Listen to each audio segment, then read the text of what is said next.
Hello everyone, welcome to Exia Competitive Exam Center. মই আজি পুনৰ আপোনালোকৰ ওচৰলৈ কেটামান ওৱান ৱৰ্ড সাবস্টিটিউশন লৈ আহিছো যি কেটা আপোনালোকৰ আহিব লগিয়া যিকোনো কম্পিটিটিভ এক্সামৰ কাৰণে ইম্পৰ্টেন্ট হ'ব। এতিয়া চাও আহক আজিনো কি ওৱান ৱৰ্ড সাবস্টিটিউশন আছে। আজি থকা ওৱান ৱৰ্ড সাবস্টিটিউশন কেটা গ্ৰুপ অফ এনিমেলছৰ ওপৰত। ফাৰ্স্ট টু হৈছে a group of cattle or cow. যদি এটা গ্ৰুপত কেটামান কাউ থাকে বা গৰু থাকে বা গৰুৰ পোৱালি থাকে তাক আমি কি বুলি কওঁ হাৰ্ড বুলি কওঁ। নেক্সট টু হৈছে এ গ্ৰুপ অফ উলভছ। যদি এটা গ্ৰুপত উলভছ থাকে তাক আমি কি বুলি কওঁ পেক বুলি কওঁ। Next two a group of sheeps or birds. এটা গ্ৰুপত যদি শিপছ থাকে নহলে বাৰ্ড থাকে তাক কি বুলি কোৱা হয় ফ্লক বুলি কোৱা হয়। এ গ্ৰুপ অফ লায়নক কি বুলি কোৱা হয় প্ৰাইড বুলি কোৱা হয়। নেক্সট দিয়া হৈছে এ গ্ৰুপ অফ ফিছ। কেটামান ফিজ একেলগ হৈ থাকিলে বা এটা গ্ৰুপত থাকিলে হেতু কি বুলি কোৱা হয় স্কুল বুলি ক'ব পাৰো নহলে আমি সোল বুলি ক'ব পাৰো।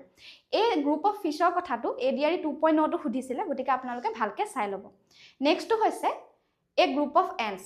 এন্টছৰ মানে পৰুৱাৰ এটা গ্ৰুপক আমি কি বুলি কওঁ কলনি বুলি কওঁ। নেক্সট টু বিৰ কথা দিয়া হৈছে যে বিৰ এটা গ্ৰুপক কি বুলি কওঁ আমি হাইভ বুলি কওঁ। Next a group of puppies and piglets. কি বুলি কোৱা হয় পাপিজৰ এটা গ্ৰুপক বা পিগলেটৰ এটা গ্ৰুপক কি বুলি কোৱা হয় লিটাৰ বুলি কোৱা হয়। নেক্সট টু হৈছে a group of young birds and animals. যে এটা গ্ৰুপত যদি ইয়াং বাৰ্ড থাকে নহলে ইয়াং এনিমেল খিনি থাকে তাক আমি কি বুলি কওঁ ব্ৰুড বুলি কওঁ। নেক্সট টু হৈছে এ গ্ৰুপ অফ অক্সেন। মানে অক্সেন যদি এটা গ্ৰুপত থাকে কেটামান হেতুক আমি কি বুলি কওঁ টিম বুলি কওঁ। এ গ্ৰুপ অফ এলিফেণ্টক কি বুলি কোৱা হয় পেৰেড বুলি কোৱা হয়।